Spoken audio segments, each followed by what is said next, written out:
el 29º numeral del volumen 11 del libro de Cielo tiene como título Con su vida oculta, Jesús santificó y divinizó todas las acciones humanas. Pues bien, esta joya espiritual abre una de las páginas más luminosas sobre el misterio escondido de Nazaret y sobre su prolongación viva en el alma que entra en el reino de la divina voluntad. Jesús no presenta aquí la vida oculta como un simple periodo silencioso de preparación, ni como una etapa menor frente a los esplendores públicos de la predicación. La muestra más bien como una santificación universal de lo cotidiano, como el descenso amoroso del Verbo encarnado a las fibras más humildes de la existencia humana, para que nada de cuanto compone la vida diaria quedase fuera de su contacto divinizante. Allí donde los hombres solo ven acciones comunes, repetidas, necesarias y casi sin relieve, Jesús revela una obra inmensa. Sus manos, sus dedos, sus movimientos, su fatiga escondida, su obediencia doméstica y su labor humilde iban depositando en cada acto humano una semilla de mérito divino.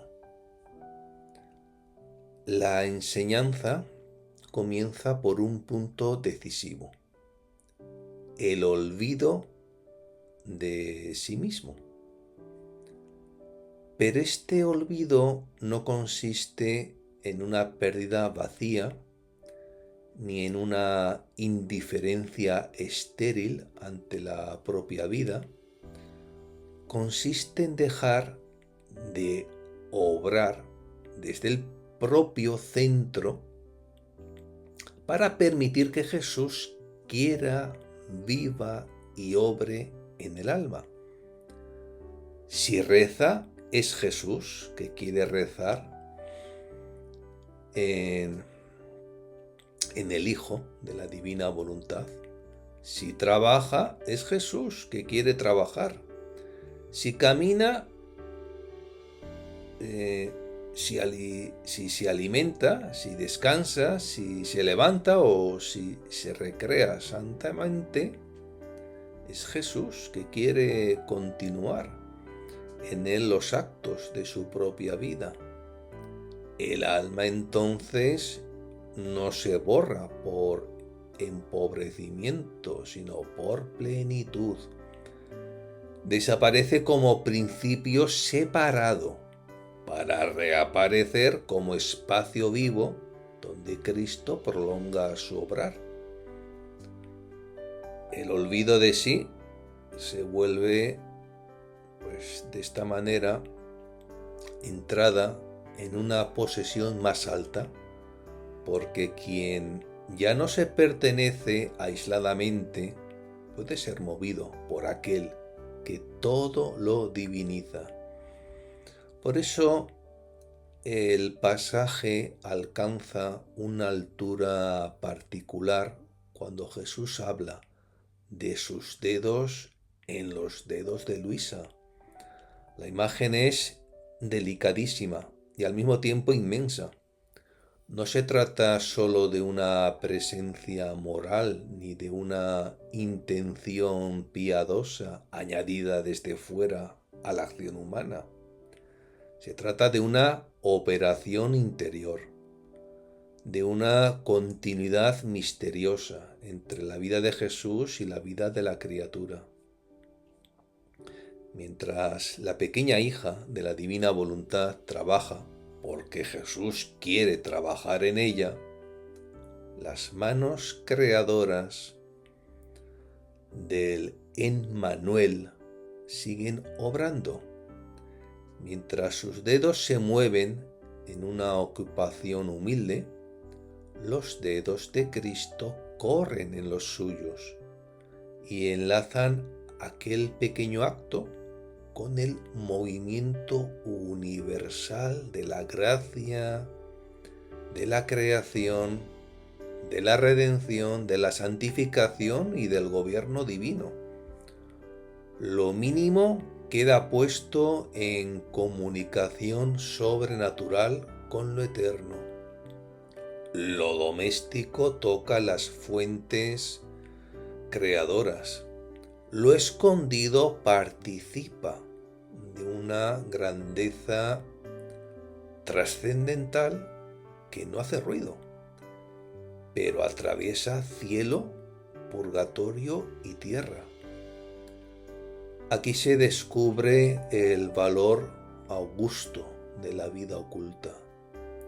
Nazaret no fue solamente silencio, retiro y obediencia.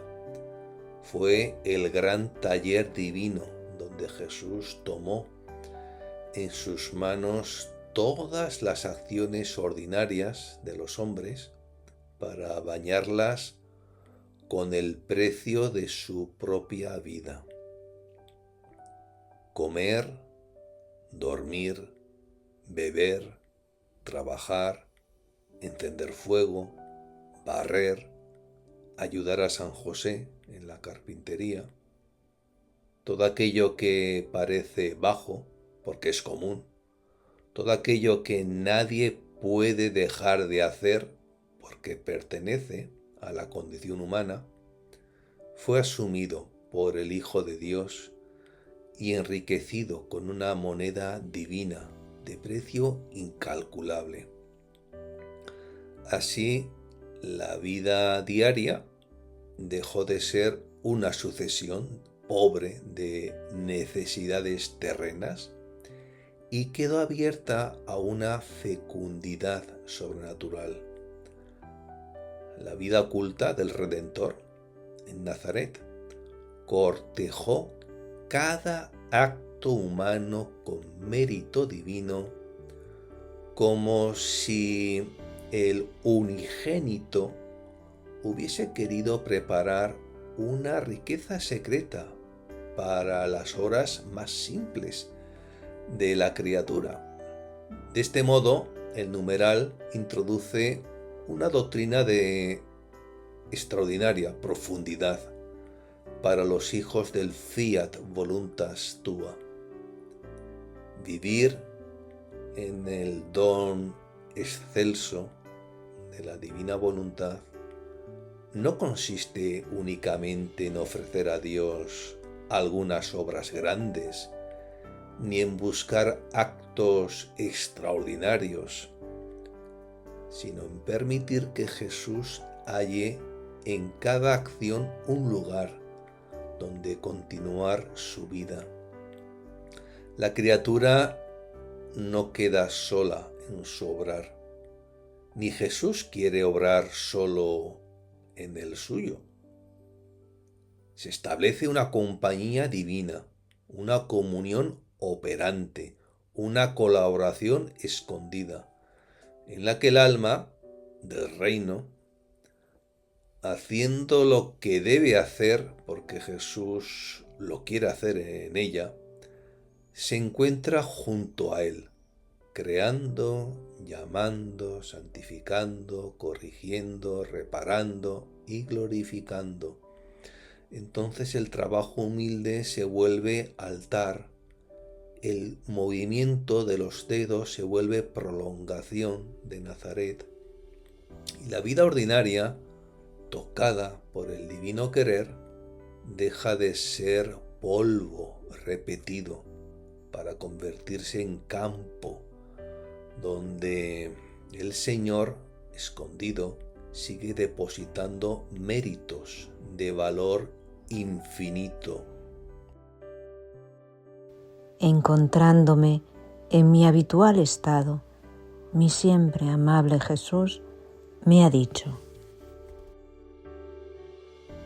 Este comienzo aparentemente sencillo abre el umbral de esta joya espiritual con la discreción propia de las grandes visitas divinas.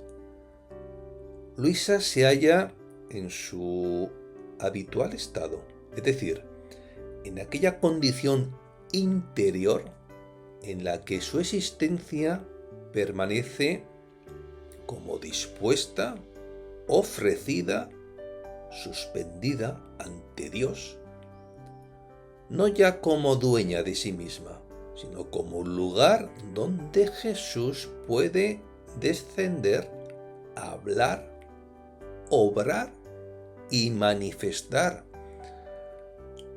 los secretos de su voluntad, la ciencia de la divina voluntad. Por eso este primer párrafo no es un mero dato narrativo, es la señal de una permanencia. No se trata de un instante aislado, ni de una emoción pasajera, sino de una vida puesta bajo una misma ley de abandono, de espera y de disponibilidad al fiat.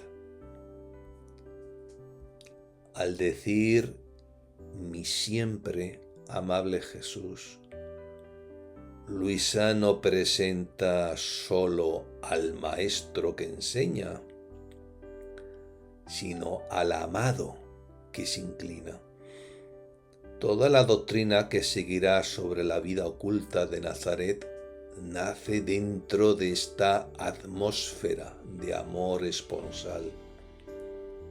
Jesús no comunica aquí una verdad fría, ni una instrucción exterior sobre el valor de las acciones ordinarias. Habla desde una intimidad conyugal ya establecida, desde una relación en la que el alma ha aprendido a reconocerlo como presencia amabilísima, aun cuando sus palabras vengan a exigir un despojo radical de uno mismo. Por eso la enseñanza no llega como mandato seco, sino como confidencia del amor de los amores. Y precisamente porque la escena comienza en ese habitual estado, la revelación que viene después adquiere una fuerza particular. Jesús va a mostrar que también lo cotidiano, lo repetido, lo común, lo que parece sin relieve, puede ser asumido por él y convertido en continuación de su propia vida. Y así como Luisa se encuentra en un estado habitual, donde Jesús puede hablar, así toda criatura está llamada a transformar su vida diaria en un espacio donde Jesús pueda obrar con su voluntad divina. Lo ordinario deja de ser simple repetición rutinaria cuando entra en el ámbito del reino de la divina voluntad. Se vuelve morada, taller y altar del Verbo encarnado. De este modo, este enunciado inicial es como la puerta humilde de Nazaret, pequeña por fuera, inmensa por dentro. En ella ya se insinúa que las grandes operaciones del Fiat no siempre comienzan con estrépito, sino en el silencio de un alma disponible, en la fidelidad al don de dones, en la mansedumbre de una criatura que sin salir de su lugar queda preparada para recibir una verdad capaz de transfigurar todo el tejido de la vida humana. Hija mía, para que el alma pueda olvidarse de sí misma, debe hacer de manera que todo lo que hace y que le es necesario, lo haga como si yo lo quisiera hacer en ella. Si reza debe decir, es Jesús que quiere rezar, y yo rezo juntamente con ella. Si debe trabajar, es Jesús que quiere trabajar, es Jesús que quiere caminar, es Jesús que quiere tomar alimento, que quiere dormir, que quiere levantarse, que quiere divertirse, y así de todo lo demás de la vida. Solo así puede el alma olvidarse de sí misma, porque no solo hará todo porque lo quiero yo, sino que, porque lo quiero hacer yo, me necesita propiamente a mí. En esta primera enseñanza, Jesús descubre la raíz del verdadero olvido de sí. No se trata de anular la vida ni de despreciar las acciones necesarias de la existencia, sino de cambiar el principio desde el cual la criatura obra. El alma se olvida de sí misma cuando deja de ser el centro de sus propios actos y permite que Jesús se convierta en el sujeto interior de cuanto hace. No basta decir, hago esto por Jesús. El Señor lleva la doctrina más adentro, hasta una zona más íntima y más alta. Es Jesús quien quiere hacerlo en mí. La acción entonces queda sostenida por una presencia operante, obrante, por una sustitución amorosa, por una vida divina que pide espacio dentro de la vida humana, para continuar allí sus propios actos. Tal como acabamos de escuchar, Jesús enumera las ocupaciones más sencillas de la jornada: rezar, trabajar, caminar, tomar alimento, dormir, levantarse, divertirse. No escoge únicamente actos religiosos, ni momentos recogidos, ni obras visibles de virtud. Desciende a todo el tejido de la vida común, porque el divino querer no entra solamente en la oración, como si lo demás perteneciera a una región inferior y abandonada a la pura necesidad humana. Entra también en el trabajo, en el descanso, en el alimento, en el movimiento, en la santa recreación, en cada necesidad que acompaña la condición terrena.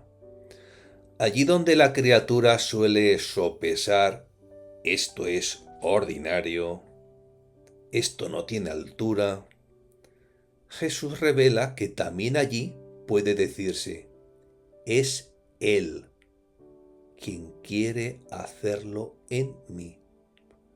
La frase lo haga como si yo lo quisiera hacer en ella. Esa frase contiene una transformación inmensa. El acto conserva su apariencia exterior, pero cambia de hondura.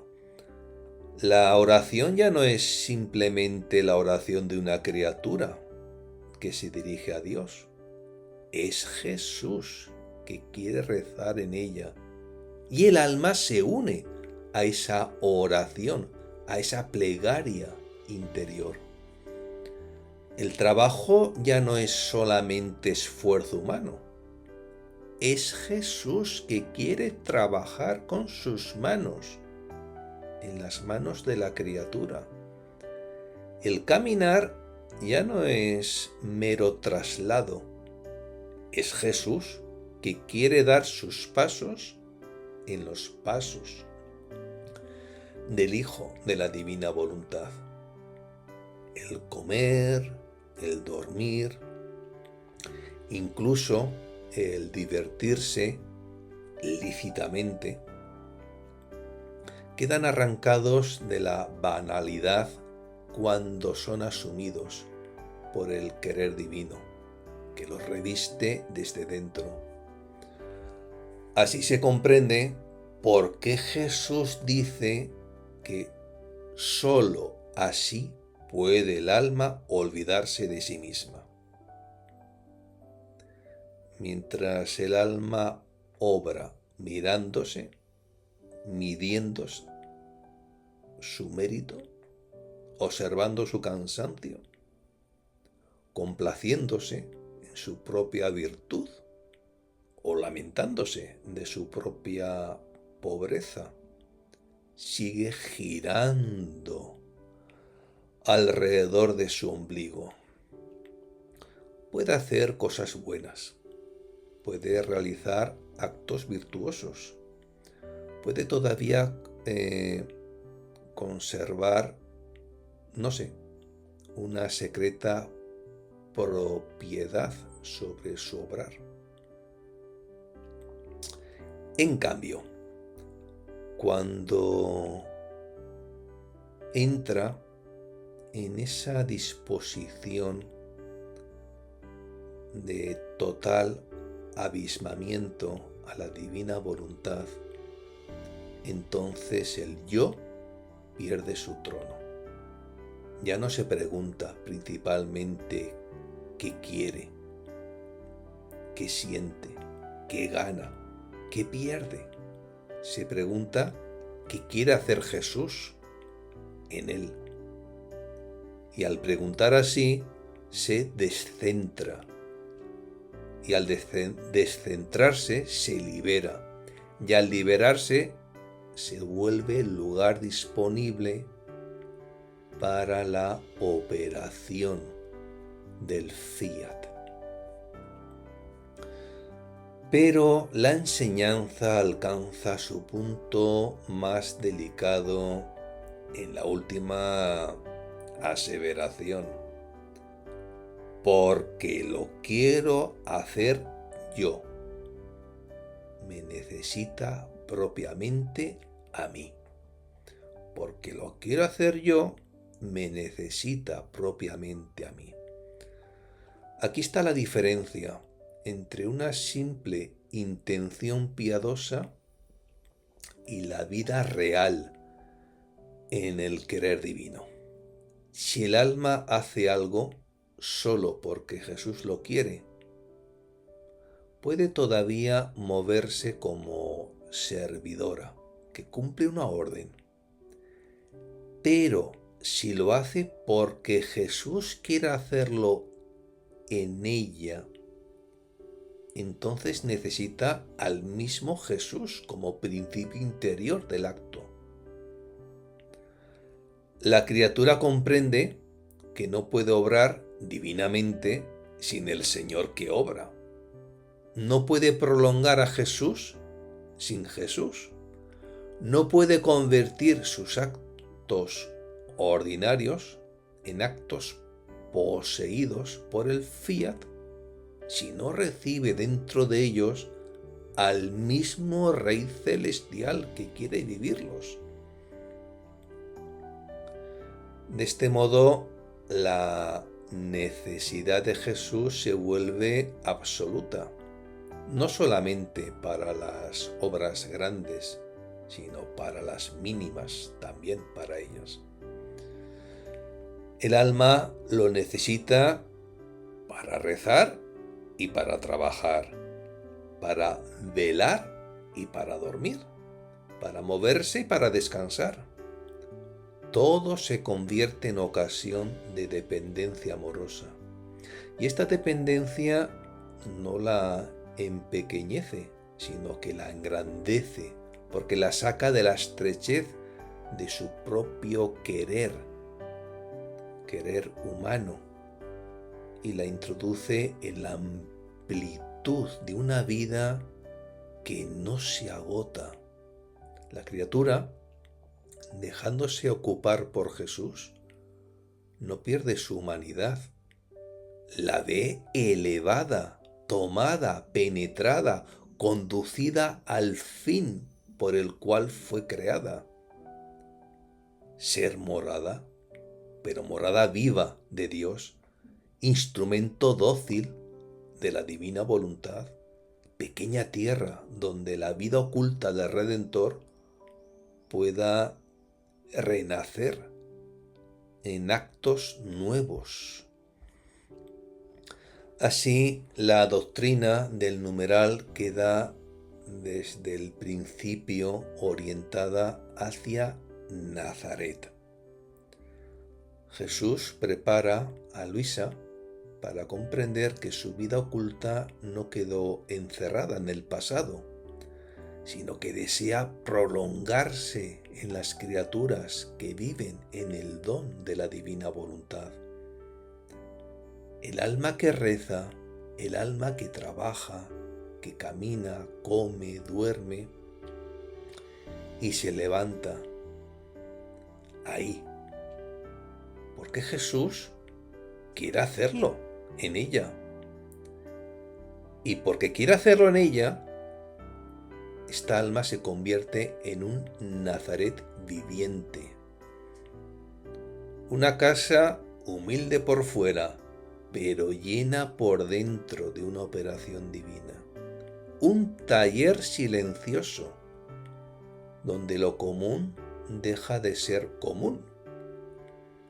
Una jornada aparentemente igual a tantas otras, pero atravesada por la presencia de aquel que, escondido en los actos pequeños, deposita en ellos el peso incalculable de su propia vida. Ahora, un día estaba trabajando y pensaba, ¿cómo puede ser que mientras yo trabajo es Jesús que trabaja en mí y que sea Él mismo quien quiere hacer este trabajo? Y Jesús. Bueno, pues la escena cambia con una delicadeza admirable. Después de haber recibido la doctrina, la ciencia de la divina voluntad, Luisa la encuentra puesta a prueba dentro del acto mismo que Jesús acaba de iluminar. No está en una contemplación abstraída, ni en una elevación mística separada de la vida común. Está trabajando. Y precisamente allí, en el curso de una acción ordinaria, brota la pregunta. El trabajo se convierte en lugar de examen, no porque Luisa dude con frialdad, sino porque la grandeza de lo revelado supera la medida habitual del entendimiento humano. ¿Cómo puede ser que una acción tan sencilla, tan ligada a las manos, al esfuerzo, a la materia y al deber cotidiano, pueda ser al mismo tiempo acción de Jesús en ella? Esta pregunta es preciosa porque manifiesta el umbral donde la mente creada se detiene ante el misterio de la vida divina comunicada. Luisa no rechaza la palabra de Jesús, la contempla desde dentro de su propia experiencia. Ha oído que el alma debe hacer cada cosa como si Jesús quisiera hacerla en ella. Pero ahora, al verse trabajando, siente el peso concreto de esa afirmación. El pensamiento no nace en el vacío, sino en el contacto con la realidad. Mientras sus manos se mueven, mientras la ocupación avanza, mientras la acción parece enteramente humana, se abre en ella la admiración. ¿Cómo puede este acto, que exteriormente parece suyo, cómo puede este acto ser interiormente de Jesús? ¿Cómo puede lo humilde hospedar lo divino? ¿Cómo puede el Verbo encarnado querer prolongar su operación, su obrar, dentro de un trabajo tan simple? Aquí aparece una pedagogía muy propia del Señor en el libro de Cielo. Jesús no deja la verdad suspendida en una fórmula general, sino que la hace descender al acto vivo. Primero da la luz, luego permite que la criatura la mire en la práctica, después responde y la ensancha. La pregunta de Luisa prepara la revelación sobre Nazaret, porque el problema que ella plantea es el mismo que los hombres suelen desconocer en la vida oculta de Jesús. Si cuesta creer que Jesús trabaje en el alma mientras ella trabaja, es porque antes no se ha valorado suficientemente que Jesús mismo en la tierra quiso trabajar con manos verdaderas, con dedos verdaderos, con fatiga verdadera, dentro de una vida verdaderamente humilde. La duda de Luisa abre así la puerta a una contemplación más profunda. El trabajo humano puede ser asumido por Jesús en el alma porque primero fue asumido por el unigénito en su propia humanidad santísima. El pensamiento de Luisa tiene además una pureza especial. No pregunta para disminuir el misterio, sino para penetrarlo. Su mente se asoma a una unión de operaciones en la que la criatura no queda anulada y Jesús no queda ausente. Ella trabaja realmente y sin embargo Jesús quiere trabajar en ella. Sus manos se mueven realmente y sin embargo esas manos pueden ser tomadas por una presencia más alta. El acto permanece humano en su forma exterior y sin embargo puede recibir un principio divino por la intención, la unión y el dominio del fiat. En el reino, la criatura no se vuelve instrumento muerto, sino miembro vivo, espacio consciente, cooperación amorosa, donde Jesús continúa lo que comenzó en su vida oculta. Por eso, estas palabras de Luisa tienen una función decisiva dentro del numeral. Es como una pausa interior antes de que Jesús descorra el velo de Nazaret. La pregunta coloca frente a frente dos mundos. Por una parte, la apariencia pobre de la acción cotidiana. Por otra, la grandeza invisible que puede encerrarse en ella cuando Jesús la quiere hacer en la criatura. Entre ambos queda suspendida la admiración de Luisa, y en esa admiración se prepara la respuesta del Señor. Lo que parecía una dificultad del entendimiento se convierte en una puerta de oro. Por ella entrará la confidencia de los dedos de Jesús en los dedos de la criatura, de las manos creadoras obrando en las manos humildes, y de la vida ordinaria convertida por el querer divino en continuación palpitante de la vida escondida de Nazaret. Precisamente yo, y mis dedos que están en los tuyos trabajan. Hija mía, cuando yo estuve en la tierra, mis manos no se abajaban a trabajar la madera, a martillar los clavos, a ayudar en los trabajos de carpintería a mi padre putativo José.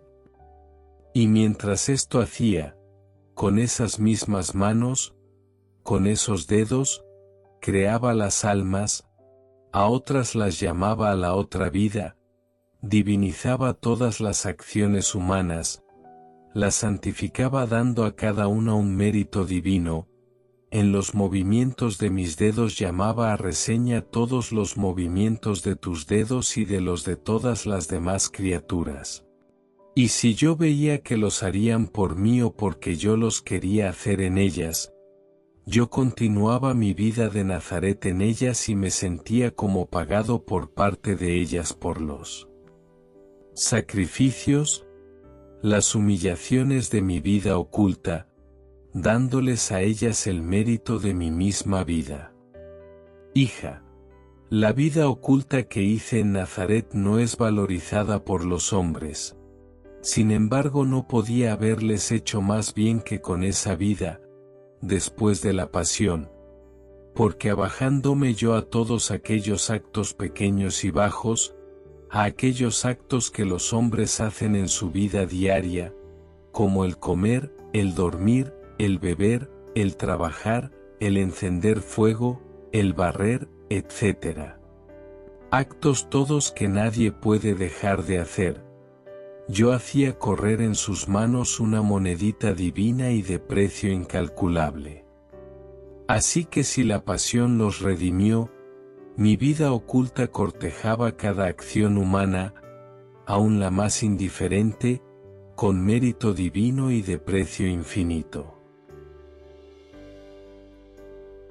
Bueno, pues Jesús responde con una afirmación que no deja la doctrina en la lejanía de una idea, sino que la clava en la realidad concreta de las manos. Precisamente yo. No dice solamente que acompaña el trabajo, ni que lo mira complacido, ni que lo premia desde fuera.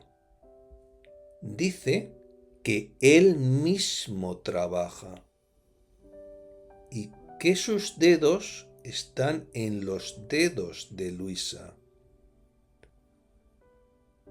La acción humana queda así penetrada por una presencia operante. La criatura no queda abandonada a la pobreza de su propio movimiento, ni Jesús queda reducido a un espectador divino de lo que ella hace. Cuando el acto se realiza porque Él lo quiere hacer en ella, sus manos, esas manos trascendentales, invisibles, se enlazan con las manos visibles de Luisa. Sus dedos eternos se esconden en los dedos de la criatura. Y el trabajo más ordinario se convierte en un punto de contacto entre el tiempo y la operación divina. Es bien sabido que Luisa trabajaba haciendo encaje de bolillos sobre almohadilla, una labor artesanal de hilos con la que confeccionaba piezas y adornos de encaje y así sostenía el alquiler del domicilio y las ofrendas para la Santa Misa. El caso es que Jesús, tal como acabamos de escuchar, abre el gran relicario de Nazaret. Recuerda sus manos abajadas a la madera, sus dedos martillando clavos, su ayuda humilde en los trabajos de carpintería junto a San José. La grandeza del Verbo encarnado no rehuyó la materia, ni la fatiga, ni la obediencia doméstica, ni la repetición callada de un oficio. Aquellas manos que sostenían el ser de todas las cosas se dejaron ocupar por la madera. Aquellos dedos que habían trazado el orden de la creación aceptaron el contacto con los instrumentos. Aquel por quien todo fue hecho quiso inclinarse sobre labores pequeñas, escondidas, aparentemente pobres, para llevar hasta ellas el contacto de su persona divina. Nazaret aparece así no como una sombra menor antes de la vida pública, sino como un santuario de anonadamiento, donde la omnipotencia se cubre con la sencillez de un trabajo cotidiano y lo humilde queda tocado por el peso infinito del Hijo de Dios.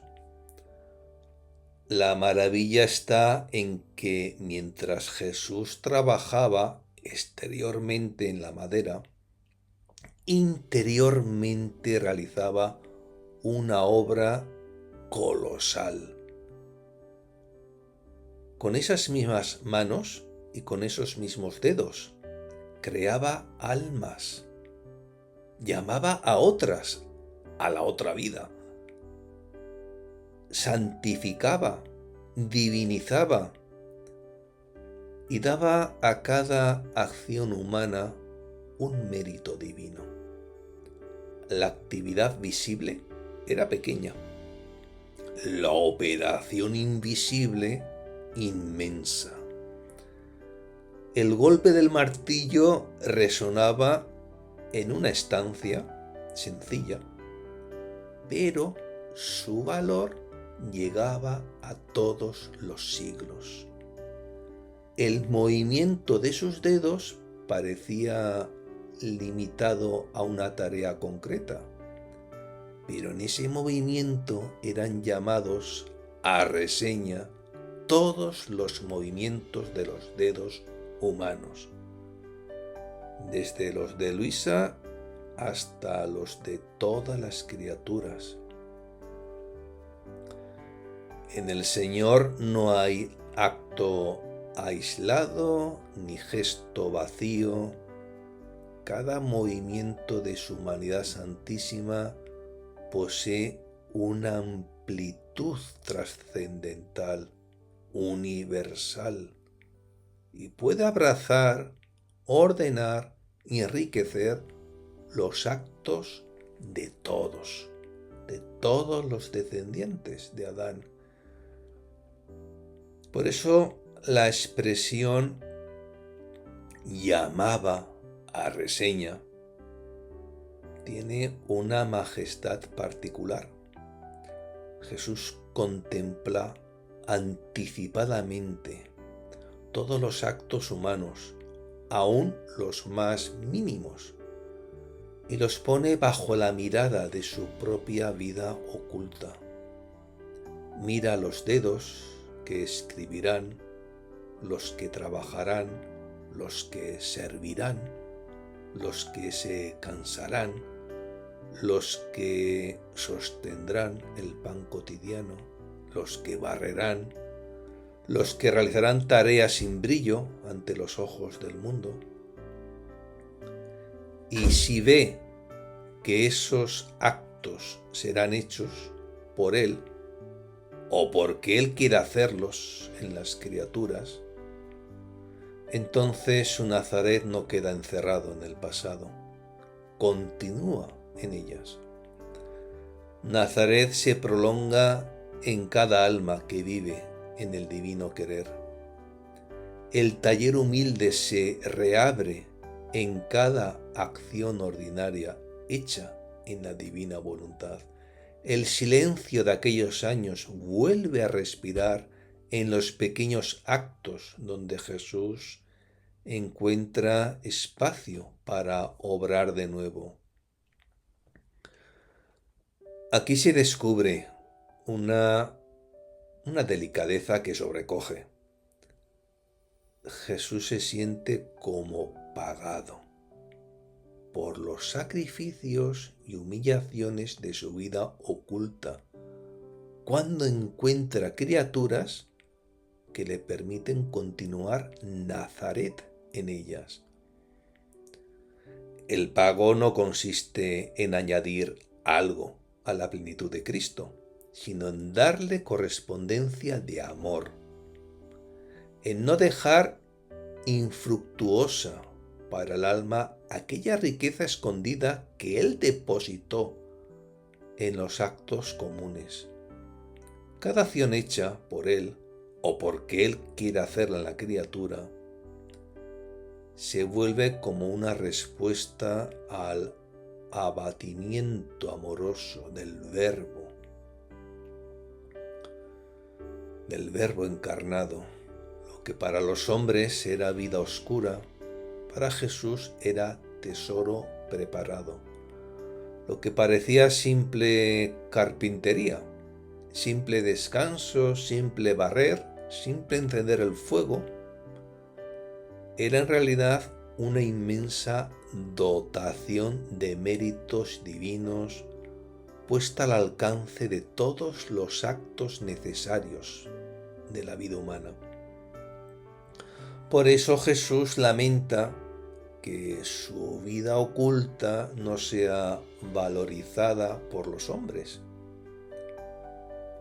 Claro, es que la mirada humana se detiene más fácilmente ante lo visible, lo extraordinario, lo dolorosamente grandioso del Viernes Santo, pero le cuesta inclinarse ante el abismo de amor contenido en los años silenciosos de Nazaret. Sin embargo, Jesús declara que después de la pasión, no podía haber hecho mayor bien a los hombres que con esa vida. La pasión redime con sangre, atraviesa el pecado, rescata al hombre de la muerte eterna y abre las puertas que hasta aquel entonces estaban cerradas, las puertas del imperio. La vida oculta, en cambio, desciende a la trama cotidiana de la existencia y la reviste de mérito divino. Una arranca al hombre del dominio de la culpa. La otra toma sus actos de cada día y los escolta, los ennoblece, los acompaña y los acompaña con un precio infinito, para que la redención no quede solamente como portón abierto, sino como vida que puede penetrar hasta las ocupaciones más pequeñas. La imagen de la monedita divina es de una ternura y de una grandeza incomparables. Jesús no desprecia la pequeñez de los actos humanos. Al contrario, entra en ellos y hace correr en las manos de las criaturas una moneda de precio incalculable. Lo que exteriormente parece pequeño recibe interiormente una riqueza que no se mide con criterios humanos. Comer, dormir, beber, trabajar, barrer, actos indispensables, repetidos, comunes, sin prestigio, sin aplauso, sin relieve aparente. Y sin embargo, sobre cada uno de ellos, Jesús hace pasar el brillo radiante de su mérito. La moneda parece pequeña porque el acto parece pequeño, pero su precio es infinito, porque quien la acuña es el Verbo hecho hombre, oculto en Nazaret y obrante en la divina voluntad. Así, la vida cotidiana queda rescatada de la banalidad. En el reino de la divina voluntad no existen actos irrelevantes cuando son tomados por Jesús y hechos en el divino querer. Lo indiferente deja de ser indiferente, lo bajo deja de ser bajo, lo repetido deja de ser estéril. Cada acción puede quedar cortejada por la vida oculta de Cristo, como una pobre criatura acompañada por un séquito real. Jesús no solo espera las grandes inmolaciones ni las obras visibles, busca también el movimiento humilde de las manos, el cansancio silencioso del deber de cada día, la acción necesaria que nadie mira para poner allí la continuidad de Nazaret. Y entonces lo humano no queda simplemente adornado desde fuera, sino santificado y divinizado desde dentro, como madera común tocada por los dedos del Emmanuel.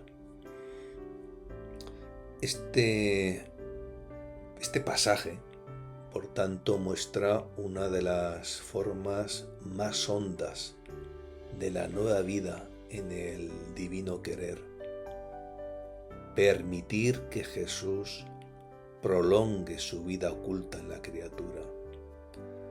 No se trata de imitar a Nazaret como recuerdo edificante, sino de dejar que Nazaret se haga actual, que Jesús vuelva a trabajar en los trabajos, a descansar en los descansos, a caminar en los pasos, a servir en los servicios, a esconderse en las cosas pequeñas para llenar de valor infinito lo que el mundo no estima. El alma que vive así se convierte en morada de la vida escondida de Cristo. Sus manos ya no son solo manos que obran, sino manos donde corren los dedos de Jesús. Sus actos ya no son solo instantes que pasan, sino lugares donde el fiat deposita una riqueza eterna. Y lo que parecía polvo diario queda transfigurado en moneda divina, pequeña en la apariencia, inmensa en el precio, acuñada en el silencio de Nazaret y destinada a brillar en la gloria como fruto secreto del querer eterno. Mira, mientras tú trabajas, trabajando porque yo quiero trabajar, mis dedos corren en los tuyos, y mientras trabajo en ti, en el mismo instante con mis manos creadoras, ¿a cuántos estoy sacando a la luz de este mundo? ¿A cuántos otros los llamo? ¿A cuántos otros santifico? ¿A otros corrijo? ¿A otros castigo? Etcétera? Entonces, tú estás también junto conmigo creando, llamando, corrigiendo y demás, y así como tú no estás sola obrando, tampoco lo estoy yo en mi obrar. ¿Te podría dar honor más grande? Pues otra vuelta de tuerca. Jesús lleva ahora la doctrina a una altura todavía más sorprendente, porque no se limita a decir que Él trabaja en el alma, ni que sus dedos corren en los dedos de la criatura. Revela que mientras se realiza aquella acción humilde, su obrar divino permanece simultáneamente extendido sobre el universo entero. La criatura trabaja en un punto pequeño de la tierra, en una ocupación determinada, dentro de los límites de su jornada. Pero Jesús, que trabaja en ella, no deja por eso de obrar como Dios. Sus manos, escondidas en los dedos de Luisa, son al mismo tiempo manos creadoras, manos que sacan criaturas a la luz del mundo, que llaman a otras a la eternidad, que santifican, corrigen, castigan y gobiernan. El acto humano queda así injertado en una actividad divina que no se reduce al instante, sino que abraza la creación, la gracia y el orden de todos los destinos sobrenaturales. La expresión mientras tú trabajas es decisiva. No dice Jesús después de que trabajas, yo premio, ni cuando termines, yo tomaré tu acto, ni siquiera desde lejos bendigo tu fatiga. Dice que mientras ella trabaja, Él trabaja en ella. Hay una simultaneidad viva, una confluencia misteriosa, una compañía operante en la que el acto de la criatura y el obrar de Jesús se encuentran sin confundirse. La criatura permanece criatura, con sus manos, su trabajo concreto. Jesús permanece Rey de reyes y Señor de señores, con sus manos creadoras, su dominio universal, su poder santificador. Pero por el don,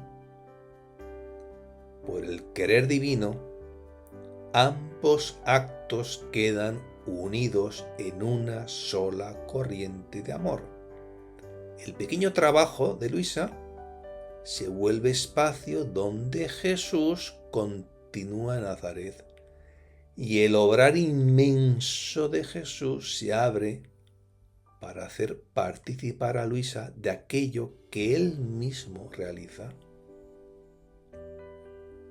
Aquí se percibe con claridad que vivir en el don de la divina voluntad, no es solamente hacer actos buenos, sino entrar en la compañía del obrar divino.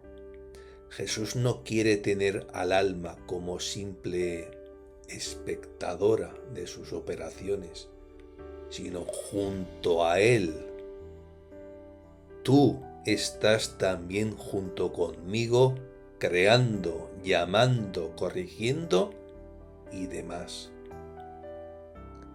Esta frase, esta aserción, no puede entenderse como si la criatura poseyera por sí misma el poder creador o el dominio sobre las almas. Todo procede de Jesús, todo queda en sus manos, todo pertenece a su querer supremo.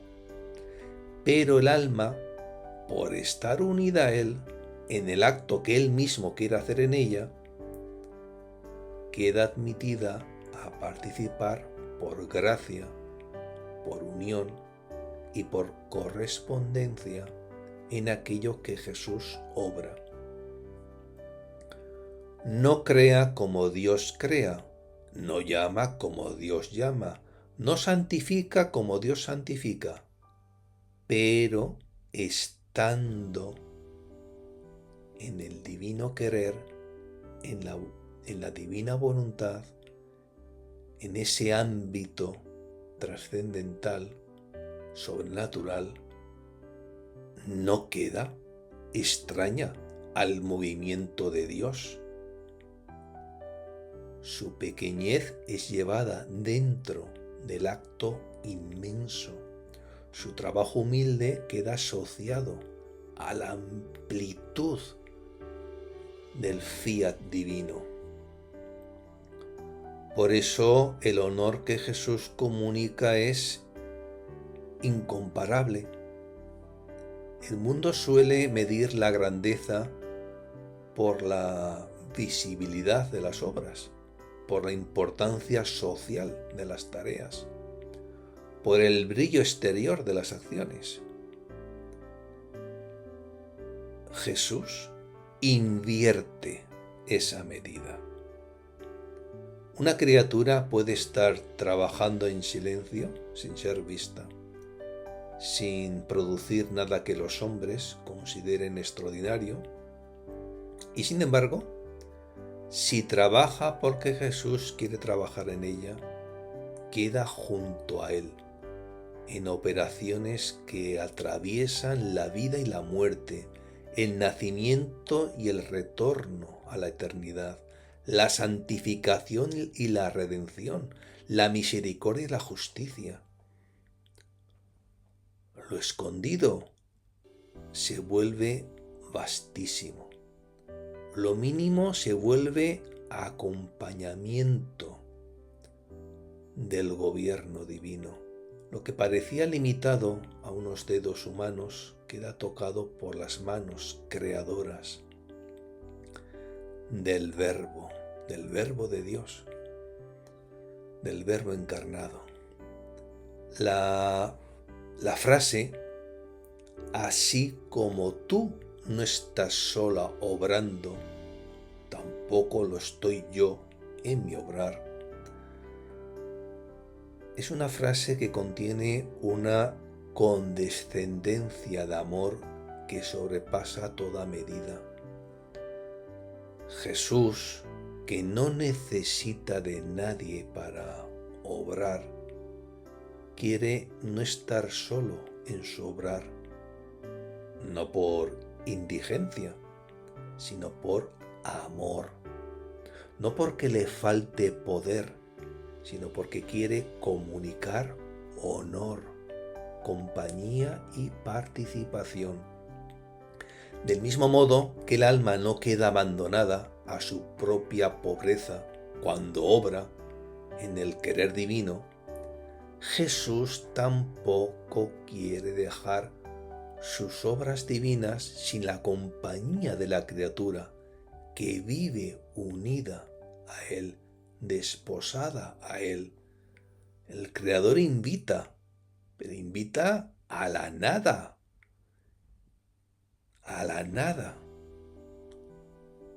a estar junto a sus manos. El unigénito llama a la pequeña hacendosa a entrar en la corriente de su acción universal. El Señor de todo se complace en hacer de un acto humilde una presencia asociada a su propio obrar. Aquí el reino del fiat supremo aparece como un intercambio admirable. Jesús desciende hasta los dedos de la criatura y la criatura es elevada hasta las manos creadoras del Señor. Él entra en lo pequeño para divinizarlo. Ella entra por gracia en lo inmenso para acompañarlo. Él no desdeña el trabajo humano. Ella no queda encerrada en la pequeñez de su trabajo.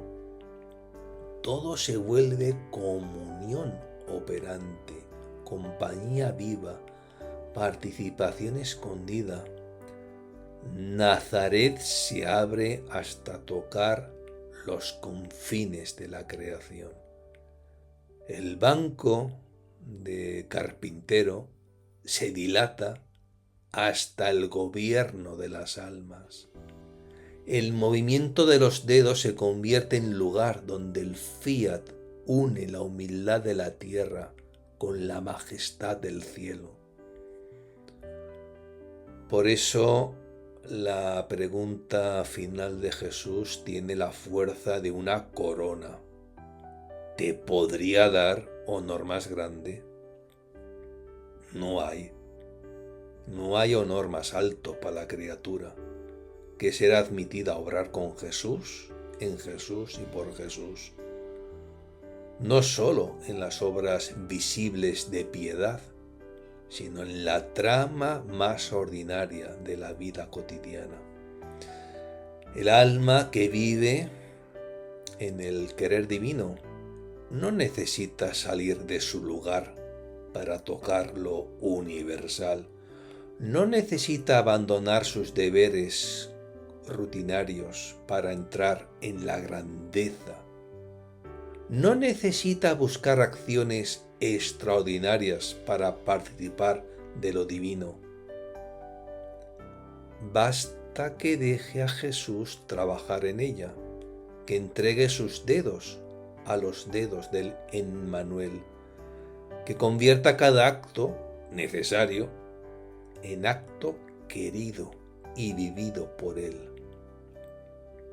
Entonces la vida diaria deja de ser un recinto estrecho y se convierte en palacio secreto del fiat, donde la criatura, sin ruido y sin grandeza aparente, queda junto al mismo Dios que crea, llama, santifica, corrige y gobierna, recibiendo el honor altísimo de no obrar sola y de no dejar solo a Jesús en su obrar. Pero ¿quién puede decir lo que comprendía el bien que se puede hacer tanto a nosotros como a todos los demás, haciendo las cosas porque Jesús las quiere hacer en nosotros? Mi mente se pierde y por eso pongo punto. Este cierre de Luisa no es una simple conclusión narrativa, sino la confesión reverente de una inteligencia tocada por una luz que la supera. Después de haber oído que Jesús trabaja en sus dedos, que continúa en ella la vida de Nazaret, que sus actos humildes pueden quedar unidos a las manos creadoras del Señor, Luisa siente que la mente ya no puede abrazar la amplitud de lo recibido. No se encuentra ante una doctrina pequeña, susceptible de ser medida y agotada con palabras. Se halla ante un horizonte inmenso, donde cada acto humano, aun el más ordinario, puede abrirse a una fecundidad divina que alcanza no solo al alma que lo realiza, sino también a todos los demás. La expresión el bien que se puede hacer tanto a nosotros como a todos los demás,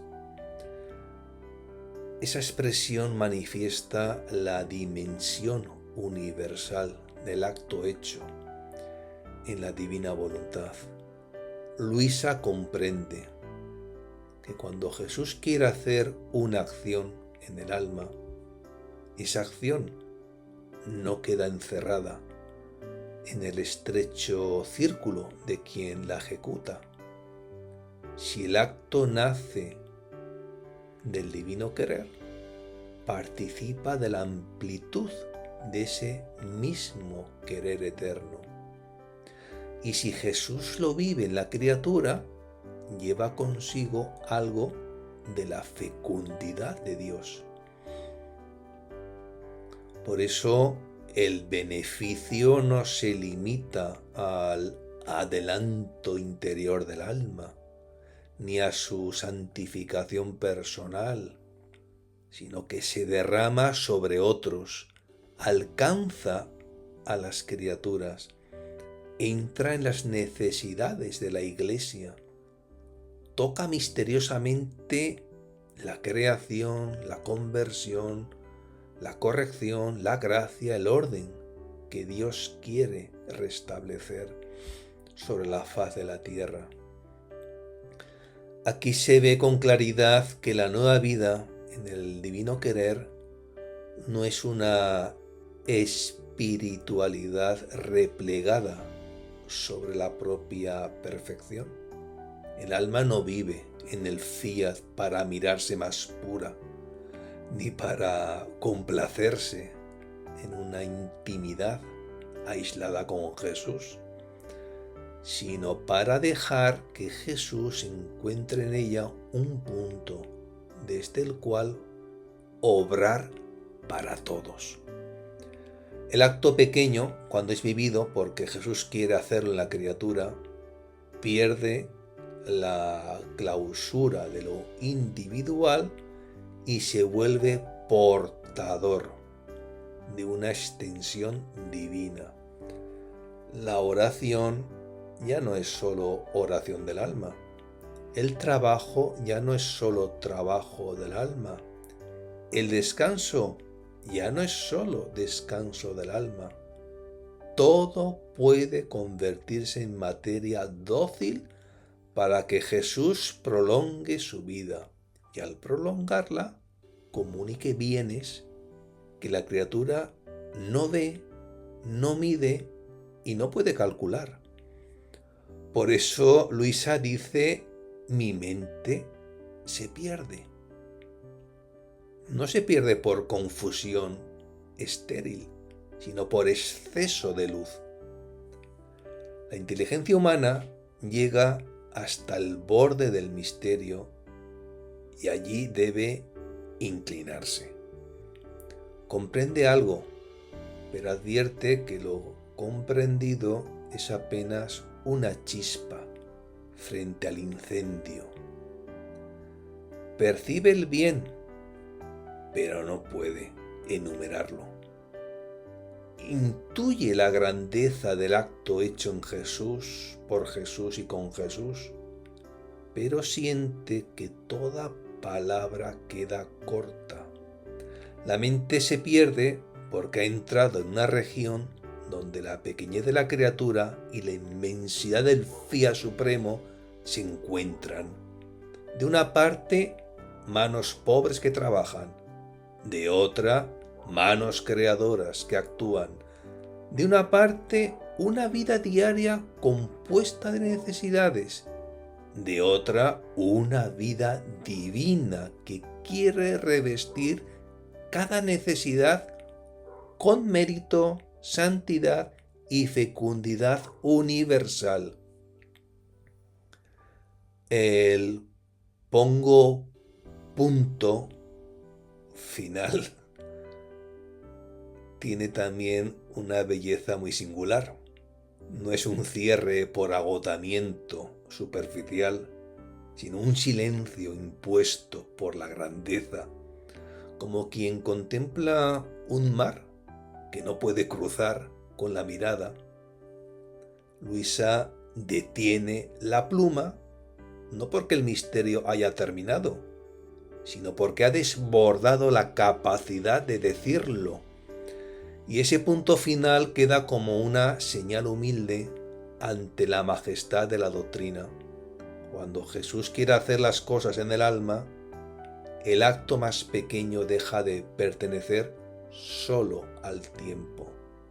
Se abre a la eternidad, se carga de bienes invisibles, se vuelve continuación de Nazaret y participación escondida en el obrar divino.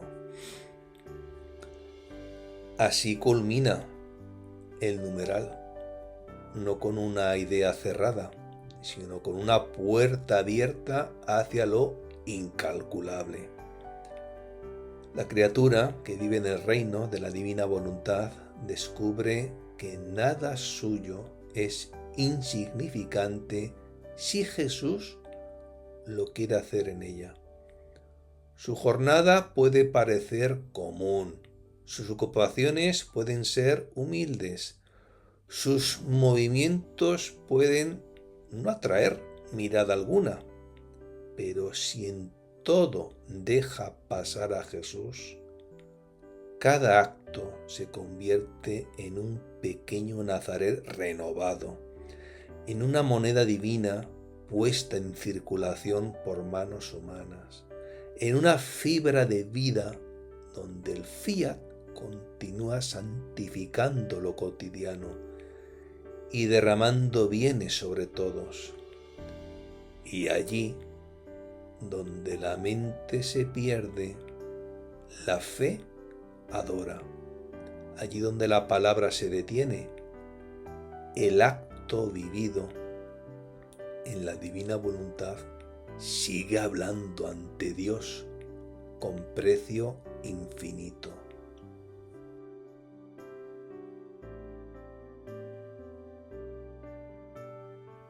La verdad que esta joya espiritual requiere una recapitulación, porque este numeral deja abierta una de las luces más consoladoras y al mismo tiempo más augustas del misterio de Nazaret. Ninguna acción humana, por humilde que parezca, queda condenada a la pobreza de su propia apariencia cuando Jesús la quiere hacer en la criatura. Lo cotidiano, que a los ojos del mundo suele pasar como materia gastada, repetida y sin relieve, aparece aquí como un campo inmenso donde el Verbo encarnado puede continuar su vida. La oración, el trabajo, el alimento, el descanso, el caminar, el levantarse, el encender fuego, el barrer, todo aquello que compone la trama ordinaria de la existencia, recibe una posibilidad divina. Ser tomado por Jesús, vivido por Jesús, penetrado por sus manos creadoras y revestido con el mérito incalculable de su propia vida.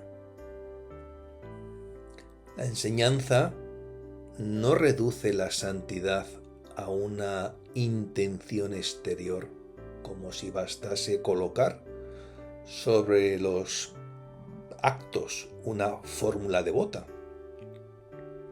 Jesús conduce el alma que quiere vivir en el don de la voluntad, a una unión más honda. No solo hacer las cosas porque Él las quiere, sino hacerlas porque Él quiere hacerlas en ella, en la divina voluntad. Allí se consuma el verdadero olvido de sí. La criatura deja de girar alrededor de su propio gusto, de su propio cansancio o de su propia medida y comienza a vivir como espacio disponible para la acción de Cristo.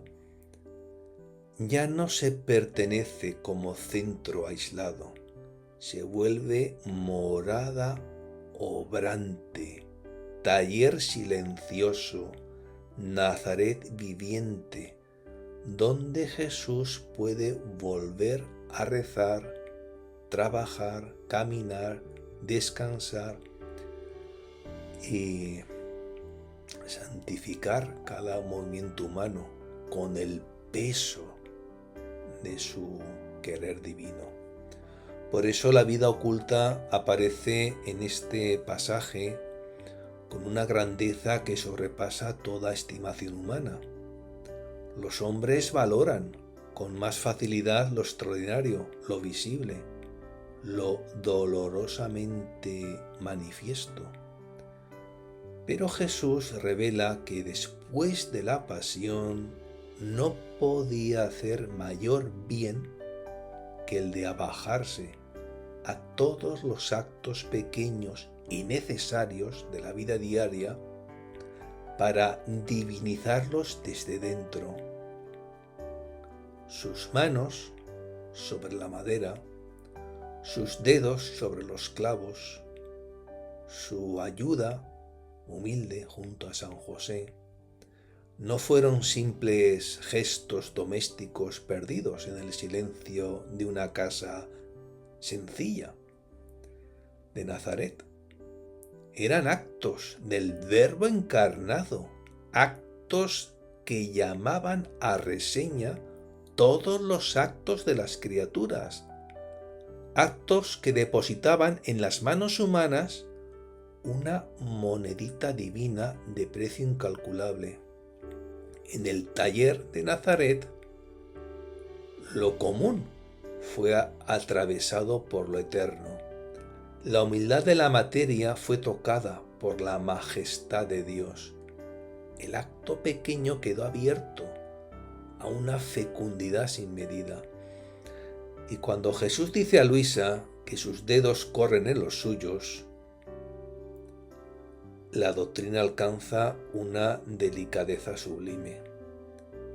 La criatura no obra sola. ¿Por qué Jesús se esconde en su obrar?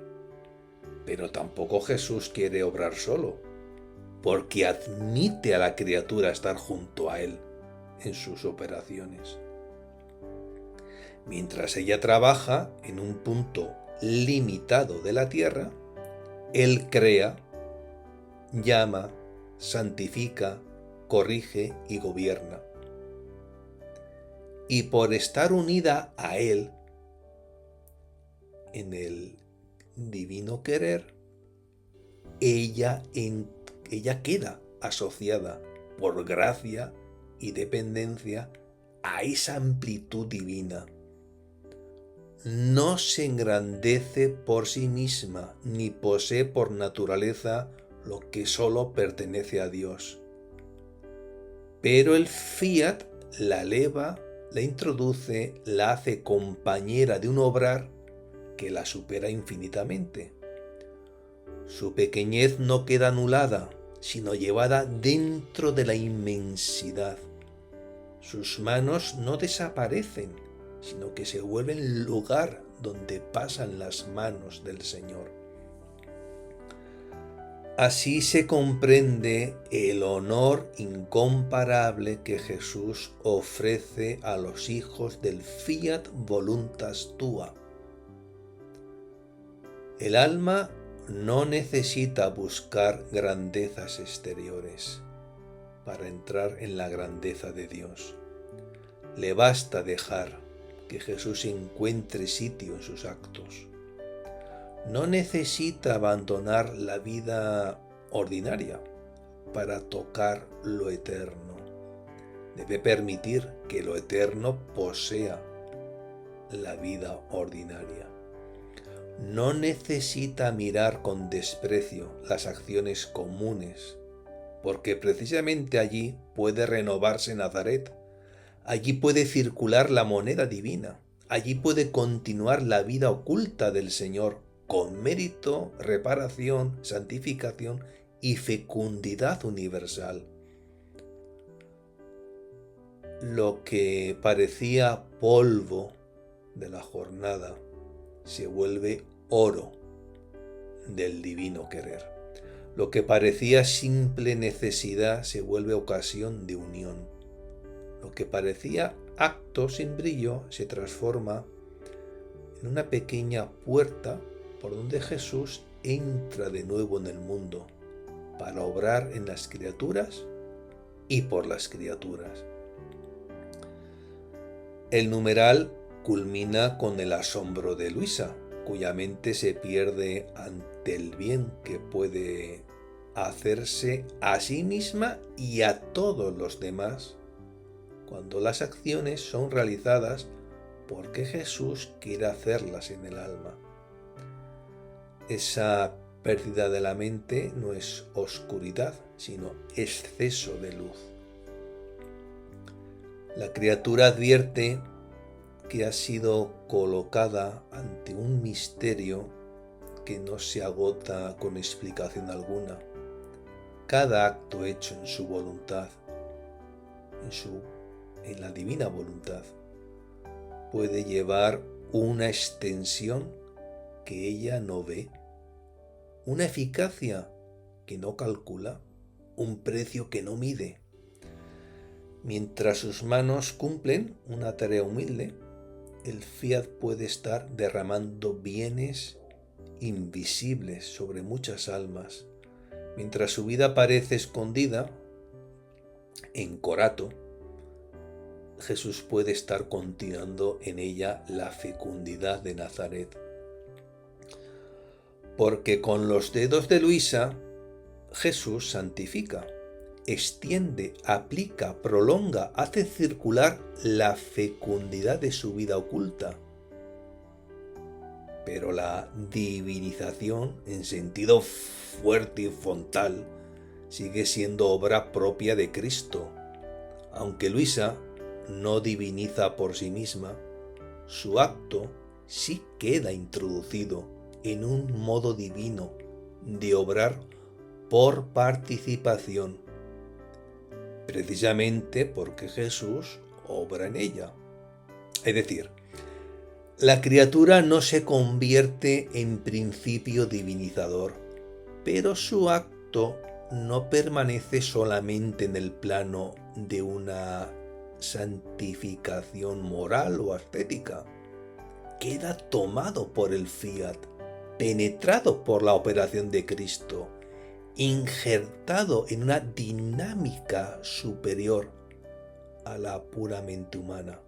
De modo que si se habla estrictamente del sujeto que realiza la divinización, es Cristo solo. Si se habla del acto de la criatura asumido por él, puede decirse que queda como elevado, penetrado y transformado por una virtud divina participada. El Señor, al obrar en la criatura, no la convierte en fuente de divinización, sino que prolonga en ella la santificación y la fecundidad de su vida oculta, asociándola por participación a su mismo obrar. Este es el esplendor propio de la vida en el don de la divina voluntad.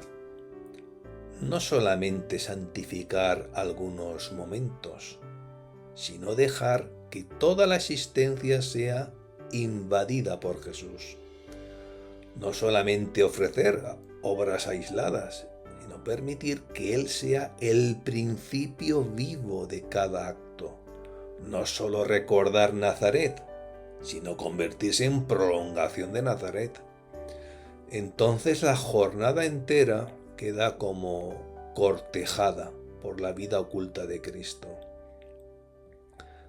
Cada movimiento puede recibir sus dedos, cada trabajo puede recibir sus manos, cada necesidad puede recibir su mérito, cada pequeñez puede quedar transfigurada en una riqueza eterna. Y allí donde el mundo solo ve una criatura que trabaja, descansa, camina o cumple sus deberes, el cielo puede contemplar un misterio escondido. Jesús, que continúa viviendo en ella, y el alma que, sin salir de su nada, recibe el honor inmenso de no obrar sola y de no dejar solo a su Dios en el obrar. Ya sabemos que santificar una acción humana significa hacerla santa, es decir, separarla del uso puramente terreno, ordenarla a Dios, purificar su intención, insertarla en la gracia y darle un valor sobrenatural. Una acción santificada sigue siendo verdaderamente humana, pero ya no queda reducida a lo natural, a lo útil, a lo cotidiano, sin más. Queda tocada por la gracia y orientada al cumplimiento de la santísima voluntad de Dios. Divinizar, en cambio, dice algo más hondo. Significa que esa acción humana es elevada hasta participar de un modo superior del obrar divino, porque Jesús mismo la asume, la penetra y la hace entrar en la órbita de su divino querer. Santificar es hacer santa la acción humana. Divinizar es hacerla participar del obrar mismo de Dios en cuanto es posible a una criatura. La primera expresión insiste más en la purificación y consagración del acto. La segunda en su elevación y participación en la vida del fiat. Por eso, santificar y divinizar no son sinónimos absolutos. Santificar ya es inmenso. Divinizar señala el grado más alto de esa obra, porque indica que Jesús, en su vida oculta, no solo bendijo los actos humanos desde fuera, sino que los tomó en sí, los rehizo en su querer divino y los dejó abiertos a una fecundidad y a un valor que sobrepasan lo meramente humano. Mientras santificar subraya que el acto queda hecho santo, divinizar subraya que el acto queda como introducido en una modalidad divina de vida y de operación. Por eso Jesús no dice solamente que hizo buenas o santas las acciones humanas, sino que les comunicó un mérito divino, las enlazó con su propia vida oculta y las hizo aptas para servir de vehículo a su mismo obrar. Y aquí concluye esta recapitulación de este inmenso numeral. Y como Luisa, lo cierto es que nuestra mente se pierde y por eso ponemos punto y final. Que el Señor te bendiga y te proteja, ilumine su rostro sobre ti y te conceda su favor. El Señor se fije en ti y te conceda la paz. En el nombre del Padre, y del Hijo, y del Espíritu Santo. Amén. Fiat, fiat, fiat.